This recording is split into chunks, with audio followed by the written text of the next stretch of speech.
Episode number 63 with Steve, Mike, and Carlos.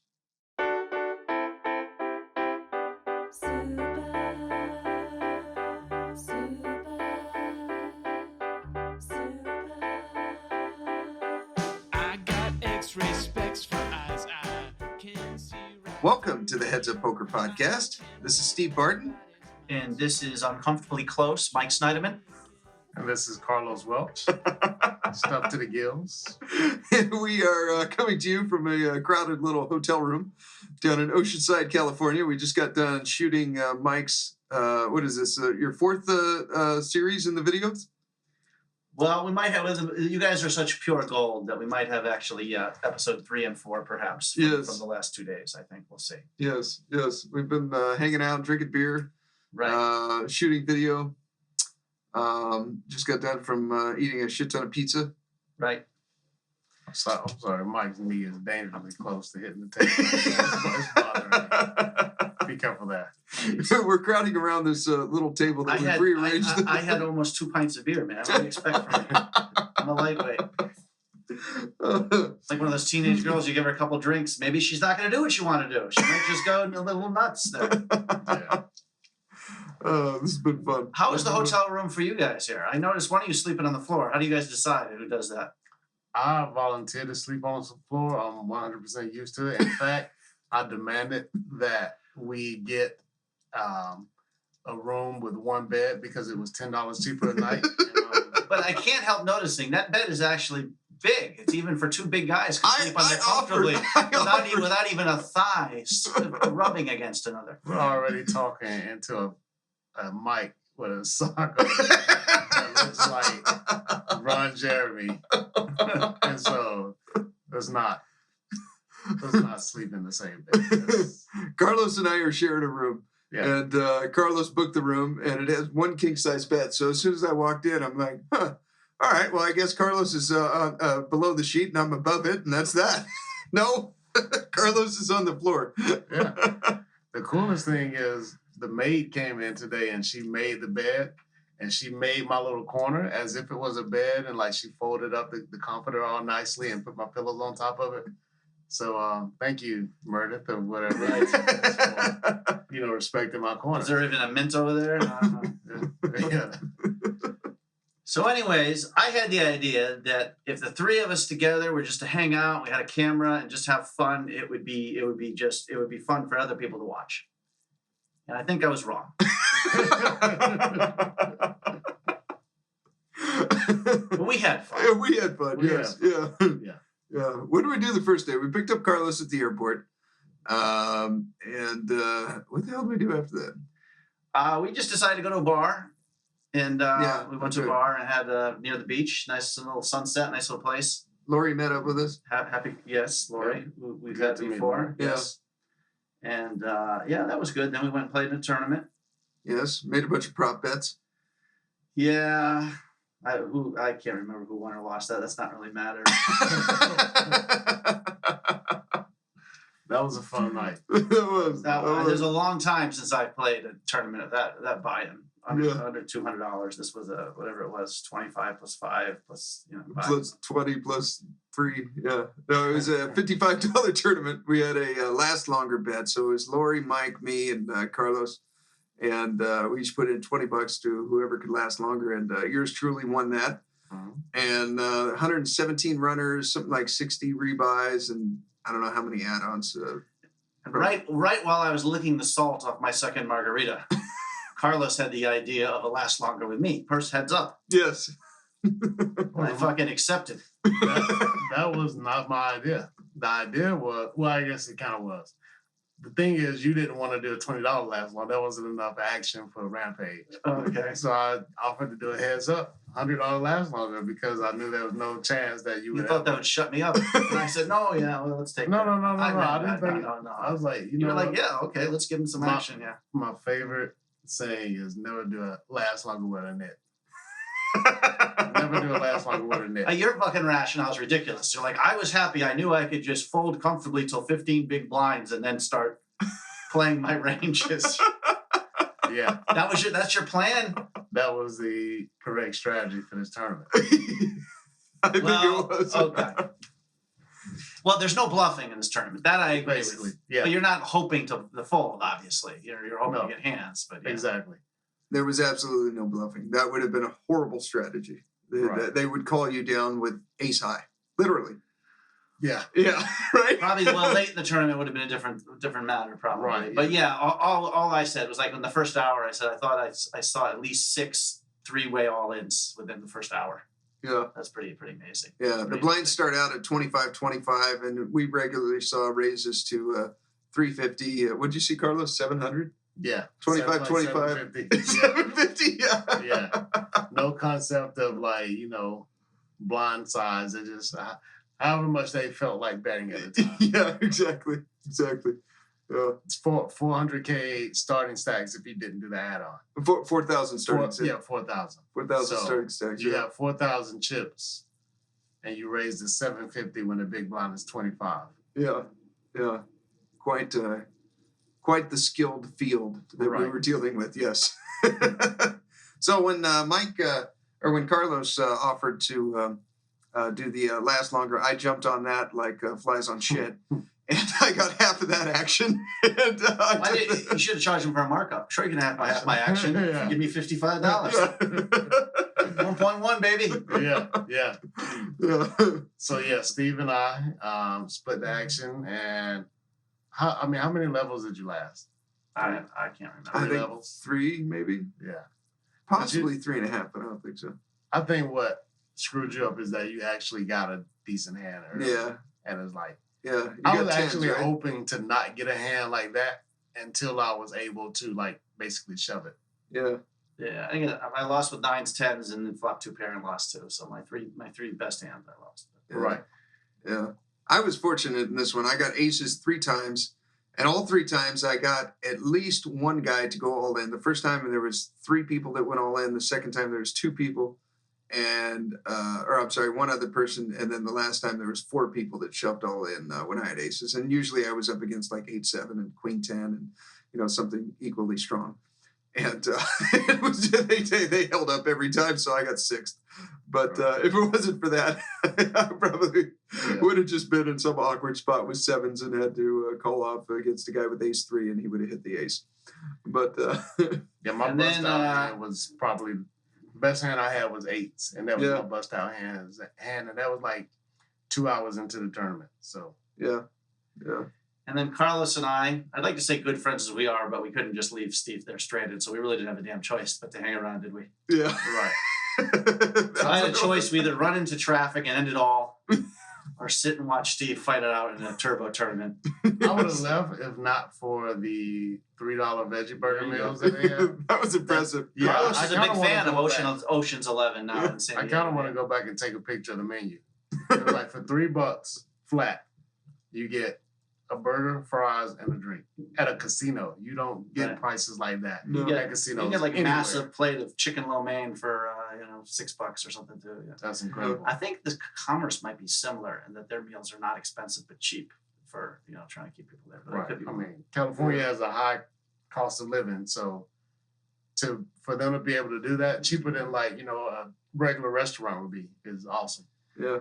So today we got an early start, unfortunately. We did. After coming back to the room and getting to sleep about 1 or 1:30 in the morning, we got up bright and shiny at 6:30.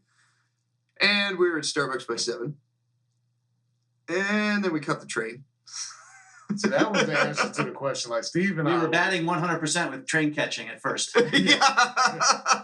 But the run good ended soon thereafter. Yeah. We were wondering, why are we doing this so early? Yeah. But we were on the train schedule. Yeah, that's what it was. Yeah, we woke up at 6:30, like 4 hours after we went to sleep. And we're like, why are we doing that was the last train that was heading up there before. Yeah. So anyways, we headed up north with my agreeable, generous, devoted cameraman. Yes, James. We'll have to talk about that a little bit. We're going to go into this, yes. I don't even remember. What did we do? Oh, we tried to go to an IHOP, but this is when I was my emotional problems. You were pulling out what what little hair you had left. You were pulling out, yeah. No, what was it? Oh yeah, just one of those things. I called the Uber. Yes. And it's like great. He set 6 minutes away. Then he was 7 minutes. Then he was 8 minutes. Then he was 9 minutes. it was about once he got about 16 minutes, I started piecing it together that he was going in the wrong direction. Yeah. It would have been faster for us to walk. It took me a while there. We have 4 dudes that are starving. And then happy-go-lucky Steve just took out his phone and saw there was an easy walking route to get to IHOP. Mm-hmm. How'd that work out? Excellent, until we hit the gate. The railroad tracks. The map didn't tell us that we were walking into a dead-end cul-de-sac. Yeah. We couldn't cross the railroad tracks because there's a chain link fence, and it was all bad. Yeah. But we got out of it kind of cheaply. Air quotes. $25 Uber. James, the man who's normally so frugal with my money. Yeah. I put him in charge of calling Uber, and he immediately asked for the Uber limo. Yeah. $25 minimum surcharge. Yeah. We went about it was like half a mile. Yeah, it was about half a mile. Half a mile for $25 in the Uber. Yeah. That was pretty funny. It was there was about at least a minute of silence after the guy said, "Oh yeah, this is a minimum of $25 each way," and we're all just silent. James was appalled. Sure, he's just looking straight ahead. Yeah, he's like, "Well, Mike's gonna repay me for that." And I love the Uber guy who knows clearly when he pulls up and he sees us, he knows that, oh, they must have called me by mistake. Yeah. There's no way they need the black tux Uber guy to get to IHOP from this dead end. Yeah. He pulled up expecting to see like a prom, taking people on a prom date or something. Exactly. And at no point he said, "Are you sure you got the right guy?" He's like, "Nope, 25 minimum. I'm gonna pocket that." And he didn't tell us until after we got in there. We were halfway to the place. He wanted us to go to fucking Vegas, which only cost $1,200 apparently. Yeah. It's only $1,200 to go to Vegas. I could fucking get a limo and fucking 2 hookers in a limo for fucking $1,200. Right. Bargain hunting. Yeah. So we get to IHOP. We get our pancakes. Yep. And we were all upset that no catastrophe struck at IHOP. You guys were hoping I'd choke on a pancake. You'd have to give me the Heimlich, but it didn't happen. Then we went to the zoo, and the zoo was fun. It was a little disappointed. I was expecting. Yeah. James was so concerned about my money. Yeah. We would have gone downtown. He didn't want me to go downtown and pay for the San Diego Zoo, so he took up the Santa Ana. Yeah. Anyways, but they got a lot of cool monkeys there, so it was worth it just for that. Lots of exotic monkeys I'd never seen before. Yeah. I think we got some good shots. And then we actually spent less time looking at the monkeys than talking about who could kick which monkey's ass, and then watching monkey videos on YouTube. Yes. This is like 21st century man who's like can't even interact with the physical world. He's like, needs a fucking iPad. We're at the zoo and we're watching videos on fucking animals. It's so sad. Yeah, now that I think about it, it is kind of weird. Yeah, it is. Yeah. So then what did we do after the zoo? Then we went back to the train station because we found out that the train leaves at 1:35. Right. So we get back to the train station about 1 o'clock. And we're waiting in the train station until 1:34. And we're like, we'll wait until the train pulls up and then we'll go out there. We're not we. James is like, yes. I read this run every day. He's like, man, no, it's this side of the track. We'll just hang here when it comes up. And James moves slowly when he's moving at all. Yes. He's about 400 pounds, dripping wet. And he... Well, long story short, we missed the train somehow, even though the train was in front of us. We step onto the train, and then we realize, this isn't the car we want to be on. So we get off the train, and then we go to walk to the front car outside. For whatever reason, we decide not to walk through the train with the doors that you could open from car to car. We decide, let's get out and walk on the sidewalk. Like the freaking dumb child where the mother has actually stapled a piñata on the child's head, and he still can't get it with the. But anyways, James had an idea where he was, and the question is, did he deliberately want us to miss the train so we could sit on his ass for 3 hours and play with his tech and get paid by me? Yeah, get paid by the hour to play Tetris on his phone. And of course, we were at split ends where we couldn't decide if he deliberately did that, but we all agreed 100% that he surely did not give a shit that it happened. Yeah, exactly. We came to the agreement. We don't think he did it on purpose. But even if he didn't, he really did not care at all that it took place, and never apologized that it happened. That he was the reason we missed the train. Right. And we had to wait around. Not even like frustration for all of us. It was just, and that's never happened before. Yeah. And what tilted me is we're sitting there and he didn't say the wait, and he immediately the second after he sat down, he immediately reached into his bag of snack chips, and I could hear the chewing going on, like he. You put your head down on the table and I'm like, oh, fuck. You're thinking to yourself, like, this just cost me another fucking $80 right now because this guy just wants to sit here. And we, I had a plan of going back early and filming some cool stuff, walking on the beach and this and that. Yeah, filming us doing the podcast, going down to the beach, doing an interview on the pier, watching the sunset, all that shit. No, that went straight out the fucking window when he started eating his Ritz crackers.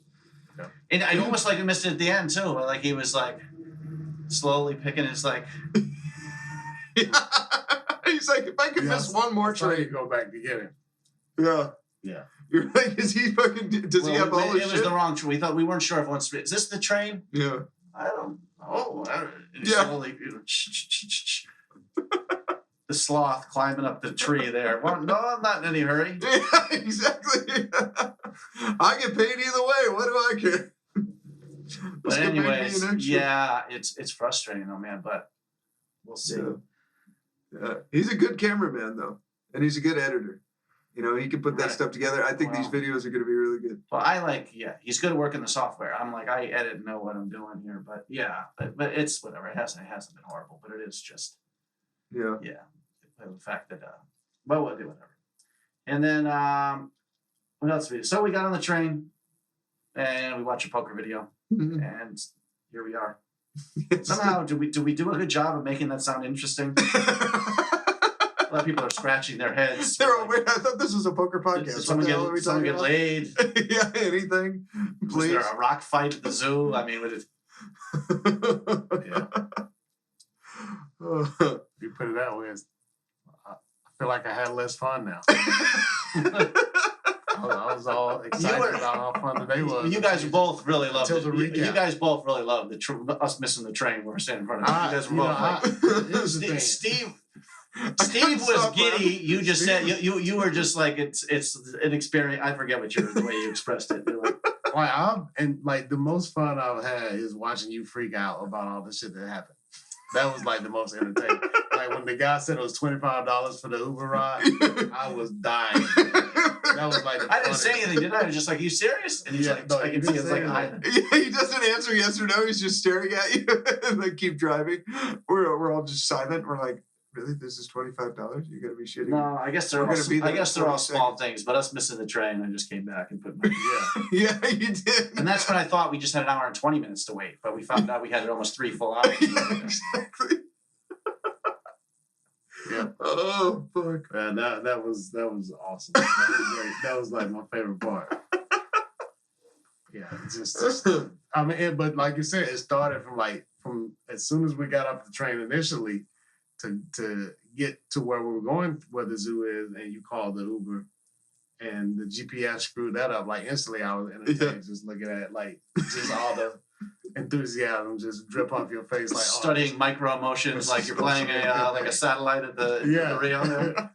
Oh, this guy's hard to read. Sure, he's tilted. Yeah. How shall I adjust my range? I mean, it's still cold, like early in the morning, like the sun might tilt it before dawn, basically. Right. The rooster's stretching its legs out there, and I'm like already, this is the worst goddamn day of my life. Carlos felt so bad over the $25. He reached in his pocket and had money. He was trying to use money. You weren't just laughing, Carlos. You were a fountain of empathy there for a minute. I was laughing in the van, right? In the SUV. That's what happened. We were supposed to call Uber X, and James called Uber SUV. Fucking limo. Yeah. And so he didn't apologize for that one either. No, he didn't. No. Or even explain. He didn't even say like, "Oh man, I must have pressed the wrong thing." It's just okay. Yeah. Oops. I'll take care of it later, James. I was like, and I even gave like a pause, hoping he'd like, thanks, man. Nothing. Yeah. So of course you're gonna take care of it later, right? You're the fucking jackass who's got a bunch of 100 bills with a rubber band. You can afford to pay for anything. I wasn't sure if the guy was joking or not, so it was funny to me until I realized it wasn't a joke. And by that time we were out, and that's when I was like, you know what, that's ridiculous. I'll chip in on it. Yeah. Yeah. And Steve bought breakfast. So Yeah. overall, I saved myself $50 there, actually. Yeah. Right. Yeah. It could have been worse.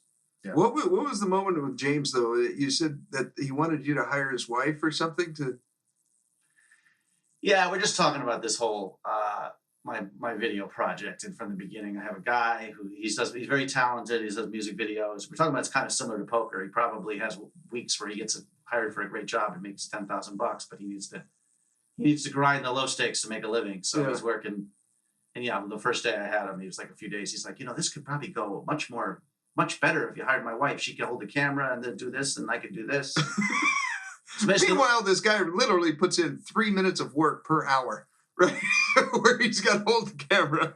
Right. Well, my whole justification for his worth his money is just like us editing. The two of us together are like a good team. And what would normally take people 12 hours, we can do in 2 hours. So it evens out. But first of all, it's been fun having you guys down here.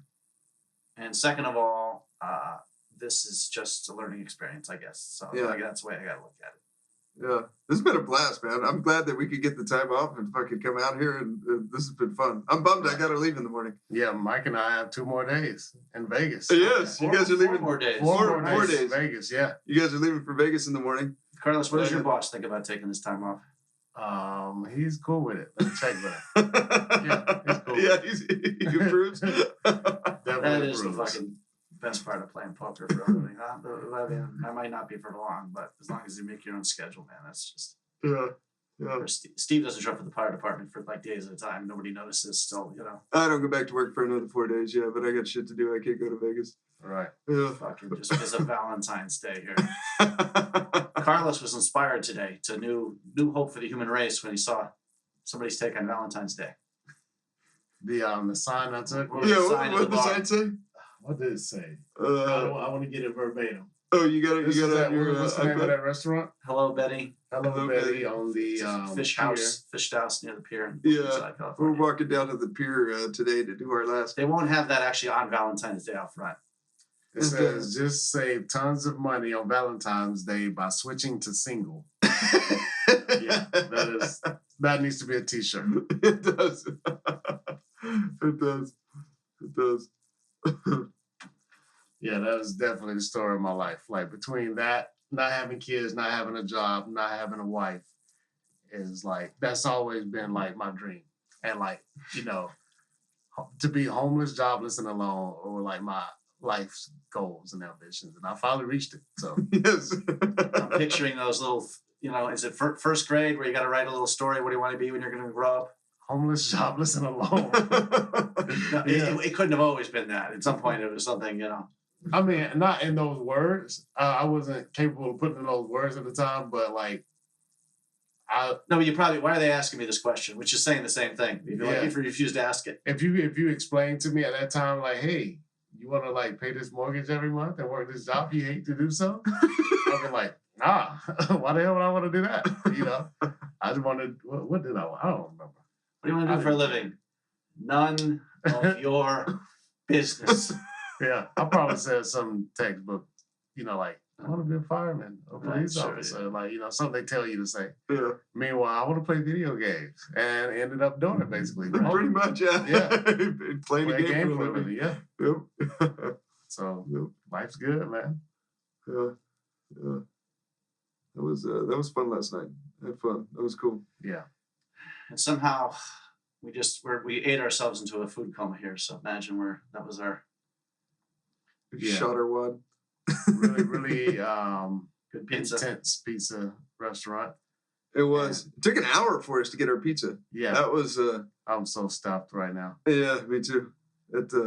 They have this place figured out. It's like an assembly line. They have a bunch of 18-year-olds working behind it, just like it looked like a Chinese sweatshop. They're just putting together these pizzas and just pushing them out. People are lining up like cattle. Right. And it was impressive. It was impressive. But Carlos it was good. loves crowds, so he liked the place. Yeah. Oh, I mean, I don't like people. So there's too many people there. Yeah. Tons of kids. Tons of like happy people. Happy people bother me. And like the guy, man, who was like calling out the names, I really want to throat punch him. The guy that was He was too chipper for that Yeah. job, wasn't he? Every time he's all, Mike Meredith, your pizza's ready. your pizza is ready. I was like, yeah, I definitely want to put an arm triangle on this guy. It's customer interface, man. He's got to be nice to people. You know, you say all the time that you're not comfortable around people, Carlos, but every time I see you, you are. And I think it's because every time I see you, you're around a bunch of other poker players. Yeah, that's what we said. Is that what it today. is? Like, you've never seen me in line at Walmart at 2 a.m. You never seen somebody say, hey, how's the weather? Or something like that. Yeah. Go Like, fine. I look at them and go back to what I'm doing. Wow, you don't even answer? Like, I don't. Because, like, you know, you start talking to people, then you become friends with them, and then they, like, you know, steal $30,000 from you in a hotel room one day or something. So, like, I just avoid people. So, the only people I like are poker players. Interesting. Yep. Well, you did have a serious relationship for a while. Yep. And that ended in 2011? Yep. And you guys were together for 5 or 6 years? Yep. This is going well. Yeah, do tell. I just told. He just told. Come on, Mike, you bring it out of him. No, I don't even know where this is going here. I'm too tired for this shit. All right, okay. How about a hand? All right. Okay. All right, this is from last night. I've got, okay, I'm in the big blind. Blinds are 400, 800. There's no ante. Okay. Our stack size is 25,000. I have Queen Jack offsuit in the big blind. All right. It folds around to the button, and the button raises to 1,700. So she makes it. This girl, she's an Asian girl. She's probably about, I'm guessing, 30 years old. I haven't. I just got moved to this table, so I haven't really seen her play. You know, I don't really have any reads on her. She just she raised on the button and folded her. Just the bet sizing makes it sound like they might be competent. I don't know. Yeah, Most people will make it 1,500 or 2,000 just to avoid having to add up a different number. So yeah, but that's Yeah. This is the We girl are I readless. play with, and she's somewhat capable. Okay. Asian gal, kind of short, little pudgy. Yeah. Yeah. Okay. She had like big eyes. Yeah. Yeah. Yeah. That's her. Oh, you know who I'm talking about. Okay. Yeah. All right. Yeah. Yeah. And when she raised, I asked how much it was because like the chips were kind of covering it up. And she Right. said a min raise +1. So right there, like the verbiage kind of told me like, okay, yeah, your read was right, Mike, that like she kind of knows what she's talking about, right? And I'm like a min raise +1. So I put out 16 and I'm like, plus like 100 or plus like 500? Like, what are we dealing with here? I can't see shit over there on the table because the way the chips were stacked. I just couldn't tell, you know? And she's all plus 100. I'm like, okay. So I drop out 1,700. what was her stack? Oh, I'm sorry. We were both about 25,000 effective. Okay, she had the same chips. She had me, let's see, she had me covered by a tiny bit. So, you know, she must have had like 26 or something. Maybe Carlos is good. There's no antes in this tournament. Right. Even till like you get like to what, 500, 1,000? 600, 1,200. Yeah. So I never seen that. I don't know how much that. You didn't make it that far in the tournament. Oh, you say you never seen a structure like this before. I was trying to start a serious discussion about poker strategy. Actually, How does that change your big blind defending range? Queen Jack, of course, would always be in it, but I was wondering you'd probably be defending 40% of hands rather than 50% of hands because of the lack of antes in there. But I mean, if you look at, it's probably less than that. The Jennifer spreadsheet has different tabs. Like you can choose a tab that tells you what to open when there are no antes. Yeah. But I would guess it's less than 40% because there's less to fight for. So there's less. I mean, you don't need to be risking much. The price. Yeah, the other person maybe is not opening as wide either. So, anyways, 400, 400, 800, 25K effective. Yeah. Queen Jack, you complete. I complete. Yeah. So she raises to 17, small blind folds. I call 900, and we go to a flop. There's 3,800 in the pot. Hero has Queen Jack off in the big blind, and the flop comes Queen 7-3 rainbow. Okay. So we flop top pair, which is good. Good flop. What are we thinking here against villain? So she raised on the button, a little bit more than a min raise, and we called. We flop a pair of queens. How many times? Has she been c-betting her hands or? I have no idea.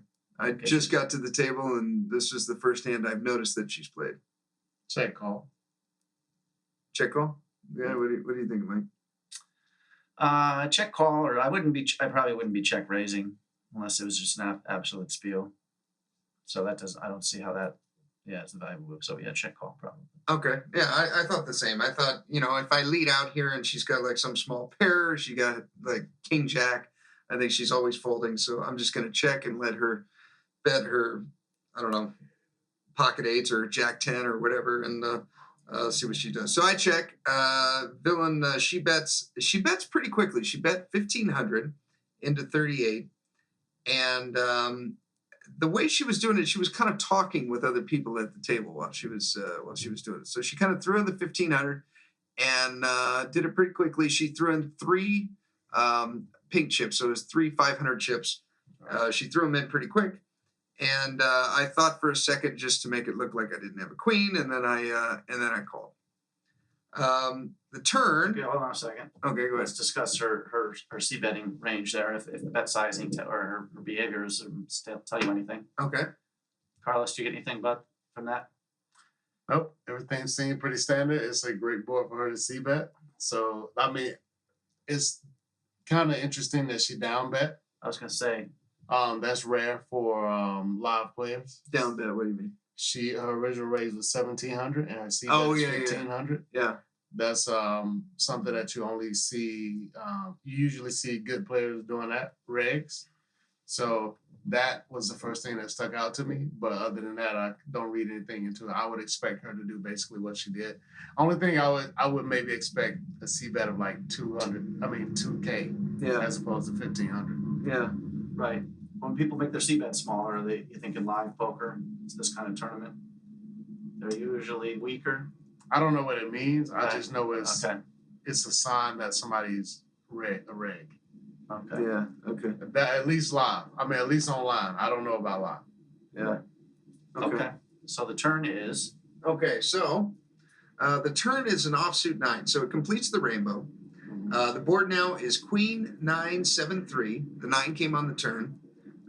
We as hero in the big blind have Queen Jack offsuit, so we got top pair. Villain raised on the button. And now it's on us. What are you guys thinking here? Check. Yeah, I guess check and hope they fire another second bullet, or if they have the best hand. If it gets a reg player, if it was a bad player, I would always be checking again, hoping they barrel again. But against a good player, if you donk lead, and they think you're a good player too, they could view that suspiciously. Okay. Where they'll call with, like, she's always checking back any single pair hand below a queen now, right? We agree with that? She's checking back even 10s or jacks. Where if you donk lead, she's calling with those hands. She may not even see bet though. Well, that's true too. But I just think if you want her to get more, you might have to bet this hand yourself, but you can always bet the river too. Right. That's my first instinct though. But against a better player, against the weaker player, of course they could spaz too. I don't know. But of course, we don't cap her range by the flop action by any means. Well, the fact that she acts really quickly makes me think. Yeah. Like if you had aces or kings, you'd take a second to make should I bet or not, or set. So, but that would be the rationale for donk leading here, is that this villain is not going to get out of line with a 1-pair hand. And she's got a good stack. She's going to check behind. 25K is a good stack for this point of the tournament here. This was a quick moving tournament. It was a good stack. So, we were like the 2 big stacks at the table. She's a rational player. She's not like, I need to win this pot. She's, Yeah. So what did you do? Well, I checked. And my reasoning was I was like, I thought she was going to fold anything less than a queen if I led here. And I thought she was going to call with anything that beat me. So I figured I don't know. I thought by checking, like maybe I'll get her to bet, like if she turned a 9 or something, like maybe she raised the button with 9-10 and she c-bet just like I would if I was in her spot, then maybe she'll fire here thinking now she's good with the 9 and I called with ace high. I don't know what, what we can put her on at this point, but I was thinking to myself, if I lead here again, she's only calling me with better and she's folding worse was my What do you rationale. do if you lead and she raises? Then I got to fold. Right. Mike? Well, that would be the strongest reason not for leading, that you think she's capable of bluffing you off the best hand. Mm-hmm. I don't agree with you that you can't get called by worse with the donk lead. Like if she Okay. has 9-10, she's never barreling again, but she would call your donk lead. I agree with that. Okay, you think so? Yep. So that would be. You think she would call it, but she wouldn't bet again with 9-10. Right. Okay. But your hand's pretty, like I said, your hand's pretty protected now. If you think you're best, you're fading 6 outs. Yeah. Essentially, or 7 outs, whatever one's ace or king shields in her hand. But yeah, I mean, like I said, I would be for that reason. You don't want to get raised. I would be checking as much for pot control, as much as anything here. Okay. But yeah, I don't think the donk lead would be a mistake by any means. Okay. All right. Well, I check, and she bets again into a pot of 68. This time she bets 3K. You got a call. Right? We're never folding here, right? Not loving it at this point. Did we pick up a draw at all? Nope. Okay. No. No, the board now is Queen 9-7-3. The 9 came on the turn. It's all rainbow. Okay. We have Queen Jack. We got no draw. Gotcha. Not liking the call. I'm starting to get nervous now. Right, not liking the call. We're getting kind of nervous. She's still talking with people at the table. Like the impression I'm getting of her hand is as we're going through this is she either has nuts or she is like just hoping I'll fold. Like Right. that. I don't feel like there's any in between. You know what I mean? Right. For what that's worth, is the impression I'm getting. Yeah. Very probably. casual, just like oh, there's 3 green chips. Throw them out, and then continuing your conversation with someone else at the table and not really paying attention to me. I'm nervous primarily because that's not a great barrel card if you're bluffing. It kind of either improves a lot of semi bluffs. Yeah. So like we had Queen 7 on the board, and now the 9. Like anytime the board She could have had 10 connected, jack. Yes. And you picked up a straight draw, and like she doesn't Yeah. want to get raised here, or something. Right. So Yeah. I'm not expecting to be happy on a lot of rivers, Yeah. but I kind of side called the turn, I guess. And that's how I felt. I felt like, Yeah. okay, we have top pair, a decent kicker here. Like, am I really folding to a bunch of undercards? And yeah. I'm almost calling with the intention of folding river if I don't improve. That's kind of what it feels. That's kind of how I Which felt. is Yeah. like the suckiest spot to be. It is. It feels like burning money It does. against aggressive players, but we Yeah. don't know how aggressive this girl is yet. Yeah. Yeah, I don't know if her bet sizing tells us anything.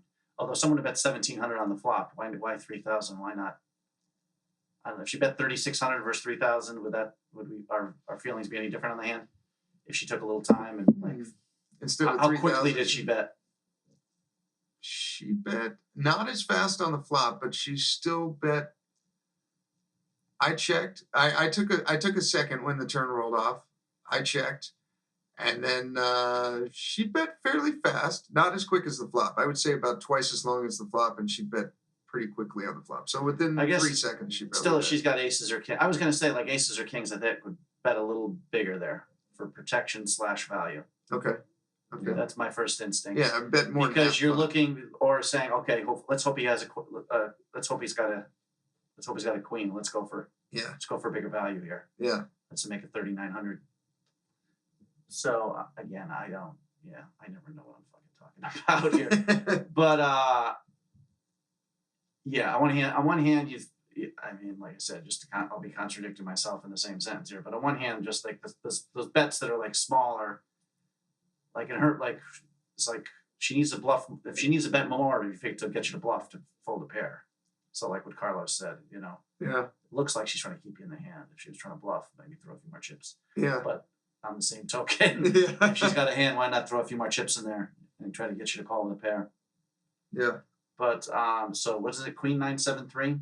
Queen 973. You Yeah. got queen jack. Okay, no flush draw. Okay, so you did call though, right? I called. Yeah, she bet 3,000. I called after some time. Each decision I'm taking a while here. I'm not rushing anything, and I call. So we go to the river. The pot now is 12,800. And the river's a queen. So the final board now is queen 973. So the run out was queen 7-3. The turn was a 9, and the river's a queen. And the pot is 12,800. It's on us. What are we thinking at this point? We river trips. We have a jack kicker. I'm betting like 8K. Okay, Mike. Yeah, I think I would probably bet because you're going to get me if you're playing against me, you're going to get me to immediately call, just slamming my fist on the table with aces or kings. I'm just not folding. Yeah, you know what I'm saying? Like I think she's just in a spot where she's going to call. There's not a lot of misdraws there, so it's certainly going to look like you have a queen if you bet. I'm trying to. What was Carlos 8K? So how much is in the pot? There's 12,600 in the pot. 12-8. You're going for bigger value there, Carlos, I guess. What's your reasoning there? You think you can get called? I think I can get called by 9, because there's fewer queens. Like people don't like to fold pairs on paired boards, so like she can kind of level herself if she does have a 9 or 10s or aces of kings for that matter. She could say that, he's less likely to have a queen, given that there's 2 queens out there. Yeah. So I would be thinking along those lines. But at the same time, if she has any of those hands, maybe even hands as strong as aces of kings, she may check back. Yeah, I was going to say not only is the pair board, it's also a bad hand for her to bluff that hand. Right. Where, like, what is she, it looks like you've got a pair now, maybe not a queen. Yeah. So, I mean, she could value bet for aces or kings, but basically, you check to her. I don't think she's betting that frequently. Okay. Yeah, if you check, she should be checking back almost everything. Exactly. One pair of hands, even the big ones, and she should be giving up on the bluffs probably. Right. Unless she's going to just find the hard for the shove and just go ahead and put you to just rep the queen. Right. Or whatever. Yeah, I think betting, although I time. would be betting a little smaller there. I'd be trying to hope to get called. But Like this half might pot be or- one of those spots where it doesn't matter the bet size. Yeah. A little bit to some extent. I don't know. I mean, if So we put in about 6. it should make a little difference. I think aces or kings, she calls for 8K, but I think she does let go of a 9 for 8K. You'd have to bet 5,300 or something to get called by a 9, ace 9, or pocket 10s. I mean, less than half pot to get. I mean, this would be a player-specific read, I guess. Are they capable? Yeah. Are they capable of folding aces or kings? I can see a smaller bet, maybe around half pot, just based on the fact that we're looking to get hero called, and she's already kind of short at this point. Well, we haven't discussed I yet. kind of want to leave her with some chips to come back with, because like a lot of people will kind of compare the bet size to their stack, and if I call this, I'm going to be crippled. But if you give them a good price, that say I'll call this, I still got some chips to play. So I wouldn't want her. I wouldn't want to drop her below like 12 bigs. So I'll basically leave her like exactly 12 bigs behind or something. Okay. Well, we both have at this point. We both have about 19,000. 19 left in the stack. 19 left in the stack. So that big Well, blind. here we haven't discussed this possibility. What if you bet? What if she shoves? I'm not folding at this point. We started the hand with 30 bigs, Right. and then we got top trips. Right. What is she shoving? I know I'm not folding either, but I'm just like, what the hell could she possibly be shoving? She's not shoving aces or kings. Queen 10. Yeah, it could be a weaker queen. So she got better queen. I mean, the problem with that is, there's more better queens in her range than worse queens now that Queen 9 is on the board. Right. Yeah. Well, I mean, it was a button raise, so she could be kind of wide there with crappy queens. Yeah, I mean, like I said, Is she ever bluffing when she shoves? I mean, Probably not, but very rarely, I think. Yeah. 5% maybe 10 if we're pushing it. Right. Well, if you bet, like if I check call, and then like lead river like that, how many bluffs do I have in my would range? that Right. does that contribute to your thinking at all in terms of bet sizing on the river? Like if you bet 5,300, I can get away from it. But if I bet I'm the opposite. And that may be why I instinctively said to bet 8. So you're committed. If I bet smaller and they raise, I want to feel like I induced it. Right. Like if I bet like quarter pot and they raise, I'm like, she's just doing that because I bet quarter pot. And then I'm going to call and she's going to show me the nuts. But like if I bet, I'm more likely to bet fold if I bet bigger, as crazy as that sounds. I believe her raise if she comes over the top expecting less fold equity. Yeah, we've talked about that before, yeah. Right. So I don't know. That spot confuses me still. Yeah, like I said, it would be just it looks like a horrible spot to bluff. The shove on the river. Right. And that's, people don't bluff. If she's bluffing if she's betting with ace 10 or whatever, what is she hoping to get you to fold there, especially if you lead out? There's no miss flush draw there where she, you know what I mean? But the thing, yeah. There's not even a straight.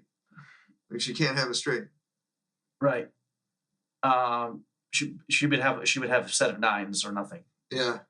Or ace queen. Yeah, right, ace queen, king queen. Yeah. Queen 9. For a boat. You have pocket 9s. You have pocket 7s, pocket 3s. So yeah, those make sense. But more than likely, I'm expecting to bet and get called by worse a lot of times. By like pocket 10s or something. Okay. If you make the 8,000 bet on the river, run it over 20 times, you're making a profit. Yeah. Okay. Against her full range of hands that she has at this point. Okay. I check. And my reasoning for check was I thought I went with my live read here and I thought she either had nothing or she had the nuts. And I thought if she has the nuts, she's going to bet. And if she has nothing, the only way for her to win is to bet. So I checked and she bet pretty small. She bet 35 into 12-8. That's weird. Yeah, she definitely has ace queen. So what are we doing here? Yeah. We're never folding. No. But are we raising? No. Yeah, you can't raise.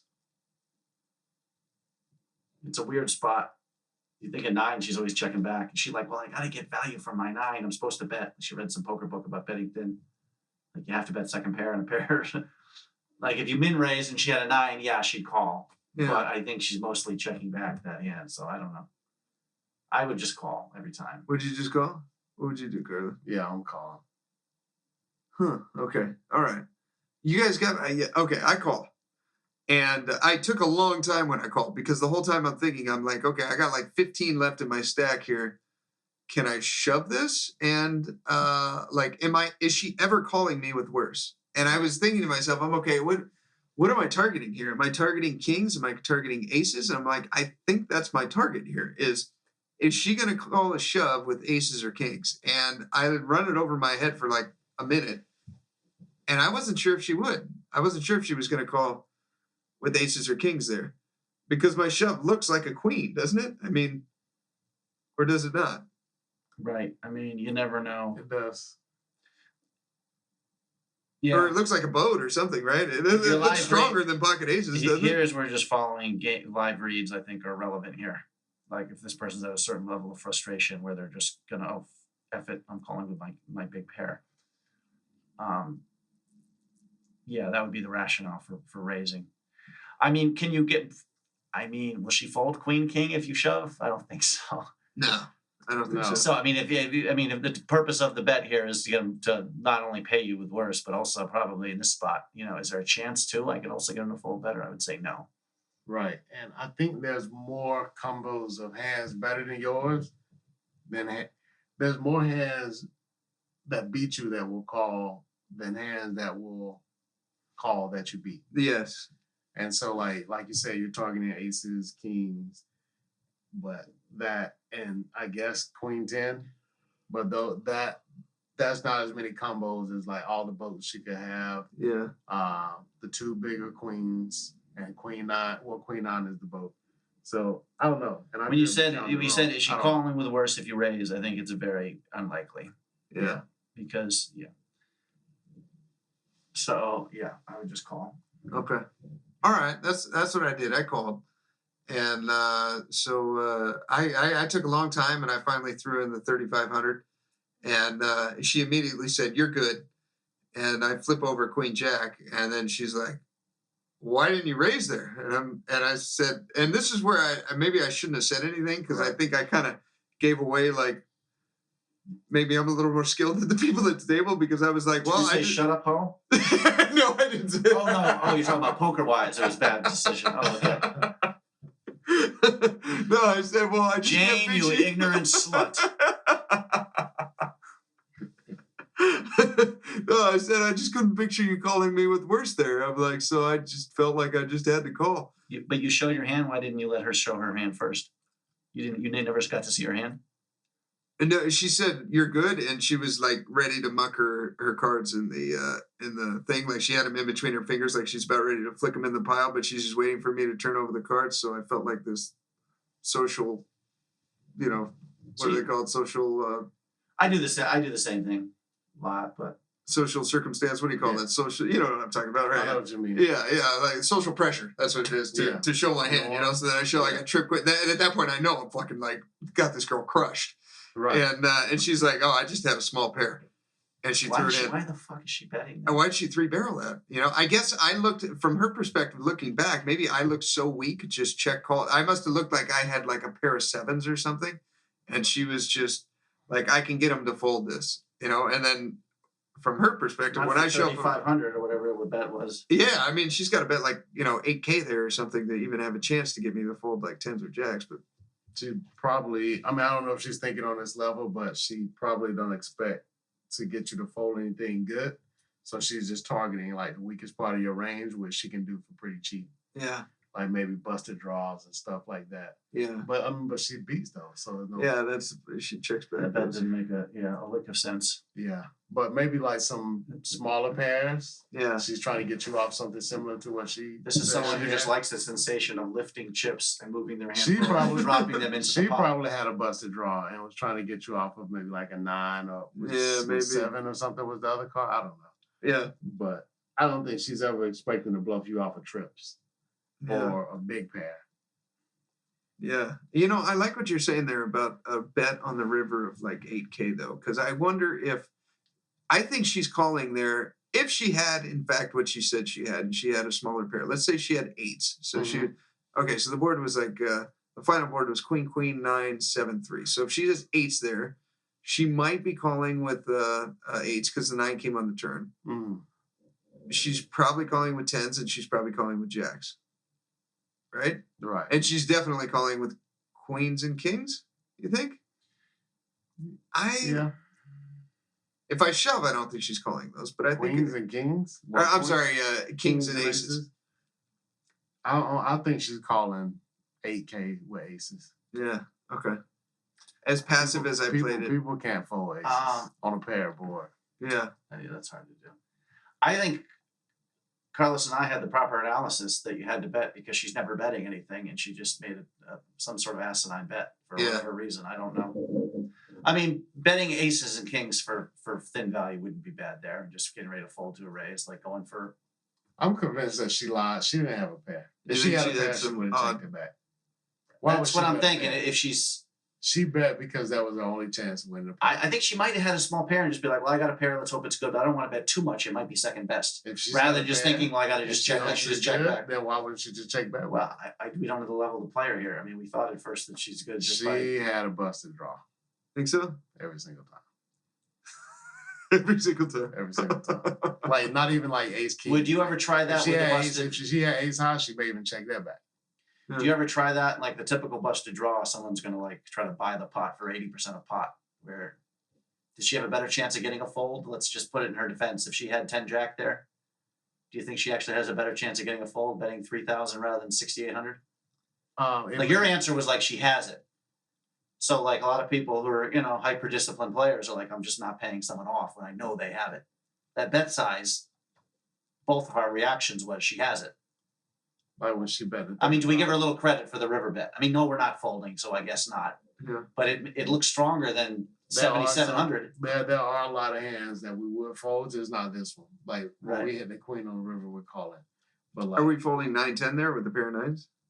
When she bets 3,500 into 12-8? It's the same thing almost as trips there. Well, that's yeah, not. I mean, she could be betting. it's hard for me to fold on a pair board. Yeah. Ace nine, there are better nines in our range to call with, so it would kind of suck to call with like a 9 with a bad kicker and then be out kicked. Yeah. So like I guess we could fold some nines, but I'm probably not folding any. Yeah, but it does look. Her bet does look. Do we agree that her bet kind of looks stronger than? I think Because you so, played yeah. it pretty passively. I did, yeah. Yeah. Like I would have been ranging you on like pocket sixes or something maybe. I don't know. Yeah. Yeah, like this pair that just like, she could have like ace jack here. Well, I mean, Just have I ace guess high, you like, always play the. are my pocket fours good? Like, I think that's what she was thinking I had, something like that. All right. Because I was taking a long time. That's why on I'd this like to see your decision. hand there. But like I said, because like, but I didn't even. We both said it was a horrible board to like just proceed with. Yeah, For some reason, you had ace high. yeah, It looks like it's just the worst possible river yeah. Right. to just continue on. So I'd say you got probably got max value because, like I said, you probably had nothing. So Okay. but I still think I agree with that. I still think betting the river was optimal. Yeah. Okay. Yeah, my Over the- question over the was whether average we could villain. raise the river or not, and I think you guys convinced me we can't raise the river as played, but I should have bet the river. Make it like 6, 8, 9K, something like that. Leave her enough behind to where she's got like 10 bigs or something, but just get it in and In similar positions, though, it's interesting. I don't know. I'm sure you've heard where someone donk leads the river, small, where you've got a big hand but not the nuts kind of thing. You know they're doing it. You know it's a blocker bet it's a blocking to bet. save Yeah. to save chips. Yeah. Right. But every now and then you raise and they jam. You know what I mean? Just the memory of those times. Yeah. Right. So if for some, it'd be hard to redo the hand with who's in position and not. But if you're just a general strategy thing, I'm sure you had that spot where That's what I'm saying. the three to a flush comes in on the river and they bet 20% pot. It's like, Yeah. hold on a second. Yeah. If they actually had a goddamn flush, I have trips. If they had a flush, they'd be betting bigger. Yeah. This is always second pair and not the flush. Yeah. You know what I'm saying? Let's bump it up and get. And then if they shove, okay. If they're making a move, fine. But Yeah. so like those are the ones where someone does the blocker bet where they're doing a little 25% into you, where Right. probably a lot of us do lose value by not raising. I don't think that this spot is comparable. I'll put it this way. I don't hate being a little nitty in this hand because besides us, this girl was probably the most capable person in the tournament. Like there's a soft, easier fish to Yeah, that's true. Like there's other people that are way more face up than her. Yeah. So I'll probably just take whatever profit I get off her and use that against somebody. I'm not going to try to squeeze every bit of value I can get out of like the one other decent player at the table. That's true. She was my only competition at the table. Yeah. I didn't think of that. Yeah. Everyone else was fucking terrible. Yeah, well- God bless them. They were terrible. It is It's a wonderful tournament. It is a hyper turbo, and hyper Yeah. turbo with like 3 people in every hand, so you had to count chips for like Yeah. 5 minutes. So you Yeah. got 3. Yeah. So that would be the reason where you just where The skill level was just like I shit you not. I saw a guy limp in the small blind. It folded to him. He limped in the small blind. He had 2.5 bigs behind, and then the big blind shoves, putting him all in, and he tanks, and then he folds face up, king 10 offsuit with 2.5 bigs behind Right. after he limped. That was the competition at the tournament. Yeah. My favorite hand was like the older guy limped under the gun. And then action folds around and somebody raises and the guy folds, the original limper folds and I was just bluffing, and then shows like 10-7 off. I was like, how do you limp bluff? I've never seen that move. Yeah. He's like, you called me, I was just bluffing with 10-7 off under the gun, limp fold. I don't know what these people are thinking, but they seem to have a good time. So. Yeah, they it's do. always interesting when you hear like the nuggets of like real like poker words that just come into like Yeah. someone who like opens up the button is like, I had to make a move. I have fold equity. Stealing the blind. So I didn't actually hear that, but you'll hear, Yeah. Yes. There's a 2+2 thread on all that stuff where like when people like explain, just like absorbing some of the language but none of the wisdom. Yeah. And people like, what are people thinking? The quotations mark. Yeah. The best favorite one I saw was some guy said someone like called it all in with like 10, 8, very weak ace 4. We get 100 big blinds or whatever, and the guy's like, I had to call. I have position. Yeah. That's great. Yeah, that's pretty funny. Some of the calling all ins because I had reverse implied odds. What was I supposed to do? Yeah, it's scary when I hear people use words that they're not supposed to know. like whenever I hear like an old lady say range, I'm thinking like, okay, that's scary. Yeah. Oh yeah. But then you're right, they misapplied anyway. So. Yeah, I think this might have been a hand I already discussed, but in just terms of this was 5-10 of Borgata, and there was like this old dude who would just look like he just been sitting there for years without losing money probably. Long story short, this one guy was giving me hell. I never show a bluff unless someone's insulting me. So that's good. I had the ace of spades, ace jack with ace of spades, and the flop was like 10-7 deuce with 2 spades. Okay. And the original raiser bets, I checked from the small, from whatever, like the big blind. The original opener bets. Then the guy who called on the button raises, and then I re-raised. Okay. So I 3-bet post flop. I'm thinking of, obviously there's one less hand they're going to be shoving against you if they don't have that flush draw. A lot of people will give up the king high flush draw there. Yeah. You know what I mean? But so it was, it's whatever. It's not, I don't know if it's not high level shit, but a pretty good move by me. Strong. It was good game flow stuff. I hadn't been. And so I got a fold. The second guy took forever before he folded. So he probably had jacks or I don't know. Who knows what he had. And I flipped over the bluff, and the old guy's like, he had the blocker. good spot. So like he knew exactly what I was thinking. You know what I mean? Yeah. That's scary. Poker's dead.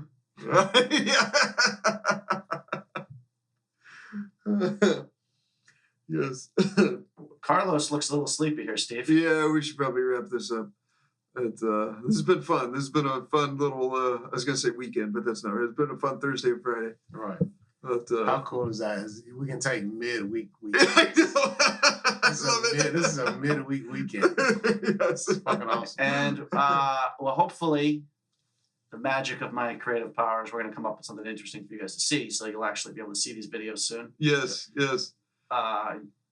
Whether following me and Steve on Twitter or on the website. Yes, yeah. So check out HeadsUpPoker.Poker. Click on the videos links, and you can see the videos that we put together. Mike's first video up there is Poker Pro Year 1. So if you want to look it up on YouTube, just go type in Poker Pro Year 1 and then Mike, and all the videos will come right up. And check out Carlos's Twitch stream.